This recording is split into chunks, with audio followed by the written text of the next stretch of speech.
c'est moi. Sinon, je ne sais pas la loi. C'est vous les juges. Je suis le président. Merci. Je voudrais juste rappeler au ministère public, en renchérissant sur les propos de mes avocats, qu'il y a un distinguo, en fait, entre la compétence principale de la Cour constitutionnelle et la compétence résiduelle de la Cour constitutionnelle. Et que par-devers votre haute se limiter à faire un simple raccourci en développant la compétence principale, c'est extrêmement grave. Parce que c'est un haut magistrat de 35 ans d'expérience. Toute la jurisprudence est... Veuillez vous adresser à la Cour. C'est tout ce que je voulais rappeler, qu'il y a un distinguo à établir entre la compétence principale de la Cour constitutionnelle et de la compétence résiduelle. Dans la compétence résiduelle, plusieurs arrêts de principe de la Cour constitutionnelle posent deux conditions. Un acte peut être déféré au-delà de l'article 162 de la Constitution devant la Cour constitutionnelle dès lors que 1. Il n'y a aucune autre juridiction qui peut statuer dessus. 2. Dès lors que cet acte viole manifestement les droits fondamentaux des citoyens, et en l'occurrence,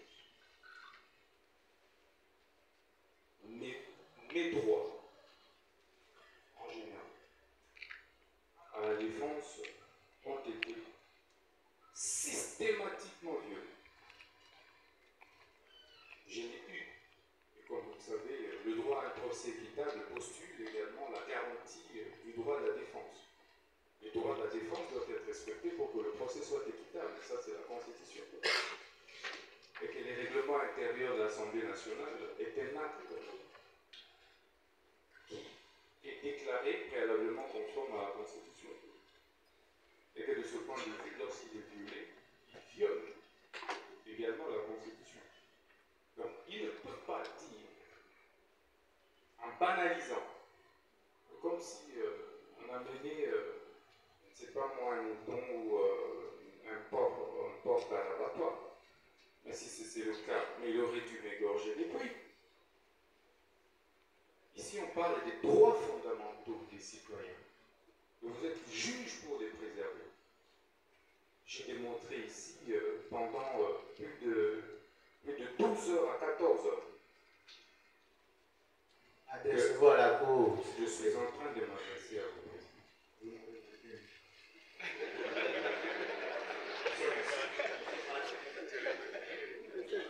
Ça va. Merci, allez-y. Merci beaucoup, Président. Et donc, comme je le disais, Président, ici il s'agit des droits fondamentaux. On ne m'a pas donné l'occasion de présenter les moyens de défense. Et je suis convaincu que si cela m'avait été accordé, on ne serait pas devant vous. Parce que je vois au haut magistrat qui instruisait ce dossier. Si vous voulez, je peux le citer, le magistrat Kalila. Parce qu'il était objectif. Si nous avions pris le temps nécessaire, nous n'en serions pas arrivés là devant votre mais malheureusement, puisque le complot était fait, le plan était établi, c'était d'éliminer et d'écarter un adversaire politique. Donc ils ont violé toutes les règles de droit. Le ministère public, c'est les garants aussi du respect des lois de la République. Mais dès lors, comment peut-il aujourd'hui les refuser ces droits? Le droit de pouvoir recourir devant la Cour constitutionnelle pour pouvoir présenter ces irrégularités observées lors du vote de ces différents réquisitoires.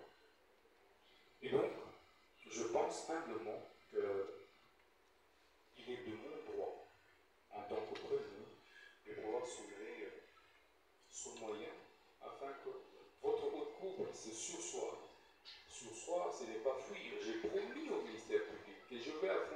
procès jusqu'au bout. Parce que l'unique façon pour moi de déclarer mon innocence était d'affronter cette réalité.